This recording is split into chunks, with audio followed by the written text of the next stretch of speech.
तो आफताब ने श्रद्धा का कत्ल किया और उसे 6 महीने तक छिपाए रखने में कामयाब रहा। लेकिन अब यह चौंकाने वाली बात सामने आई है कि उसे सारा आइडिया एक वेब सीरीज से आया था।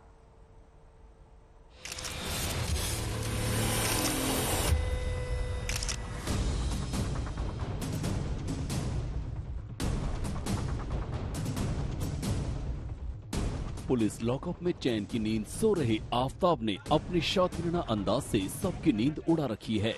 अब ये खुलासा हुआ है कि मई में श्रद्धा की हत्या के बाद उसके शव को टुकड़े टुकड़े कर ठिकाने लगाने का आइडिया उसे एक अमेरिकी वेब सीरीज से मिला। इस सीरीज का नाम है डेक्स्टर, जो अमेरिकी क्राइम टीवी सीरीज है। इस सीरीज का किरदार डेक्टर सीरियल किलर है। डेक्स्टर का व्यक्तित्व दो तरह का है। जब वो अपराधी के किरदार में आता है तो कत्ल के बाद शातिराना तरीके से अपने शिकार को ठिकाने लगाता है। दिल्ली का डेक्स्टर आफताब भी कुछ ऐसा ही है। अब तक की पड़ताल के मुताबिक श्रद्धा के अलावा आफताब कई दूसरी लड़कियों से भी जुड़ा था। वो क्राइम वेब सीरीज देखने का शौकीन था। अमेरिकी वेब सीरीज डेक्स्टर से ही उसे शव के टुकड़े करने के लिए इलेक्ट्रिक आरी और फ्रिज खरीदने का आइडिया मिला। यही नहीं, उसने पहले उन टुकड़ों को ठिकाने लगाया जो जल्दी सड़ गल जाते हैं। दिल्ली पुलिस के सामने कई चुनौतियां हैं और उसमें सबसे बड़ी चुनौती यही है कि जो बॉडी पार्ट्स बरामद हुए हैं ये श्रद्धा के हैं कि नहीं है, ये दिल्ली पुलिस को एस्टैब्लिश करना है। जानकारी के मुताबिक करीबन 30 से 35 टुकड़े किए, कभी ये मामला आया कि 23 टुकड़े किए। तो एग्जैक्टली कितने टुकड़े किए, 23 या 30 से 35 टुकड़े किए, उन सभी टुकड़ों को इस पूरे जंगल के एरिया में कहां-कहां पर फेंका और 6 महीने से ज्यादा का वक्त बीत गया है। तो उनमें से डीएनए किस तरीके से और कितना सटीक डीएनए निकल पाएगा, ये भी एक सवाल है। पुलिस को इस चुनौती से भी गुजरना होगा।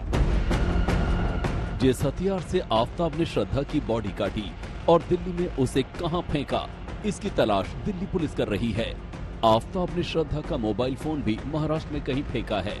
पुलिस श्रद्धा के मोबाइल की आखिरी लोकेशन निकाल रही है।